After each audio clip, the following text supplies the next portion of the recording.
അഞ്ചാള് പറ്റിച്ചവരുടെ നിരക്ക് എന്ന് പറഞ്ഞാല് പല ഘട്ടങ്ങളാണ്. ലക്ഷങ്ങൾ കൊണ്ട് പറ്റിച്ച ലക്ഷങ്ങൾ പറ്റിച്ച രണ്ടാൾക്കാര്, പിന്നെ ആയിരങ്ങൾ പറ്റിച്ച ഒരു അഞ്ചാള്, പിന്നെ അറിയപ്പെടുന്ന അഞ്ഞൂറുകൾ കൊണ്ട് പറ്റിച്ച ആയിരങ്ങൾ കൊണ്ട് 200, 2000 പറ്റിക്കൽ ശിരോമണി പുരസ്കാരത്തിന് അർഹനാണെങ്കിൽ 500 ആൾക്കാരുണ്ട്. അങ്ങനെയൊക്കെ ഉള്ളൂ. പക്ഷെ നമ്മള് വിദ്യ എന്ന് പറഞ്ഞാല് എന്നെ പറ്റിച്ച സ്റ്റോറികള് അത് ഷെയർ ചെയ്യാന്നുള്ളതാണ് എന്റെ ഇപ്പോഴത്തെ ഒരു ഹോബി എന്ന് പറഞ്ഞാല്.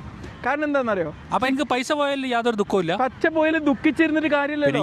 വാങ്ങാൻ വേണ്ടിട്ട് ഞാൻ ചെയ്യുന്നുണ്ട്, അത് തിരിച്ചു കിട്ടാൻ വേണ്ടിയിട്ടുള്ള ശ്രമങ്ങൾ നമ്മൾ നടത്തുന്നുണ്ട്.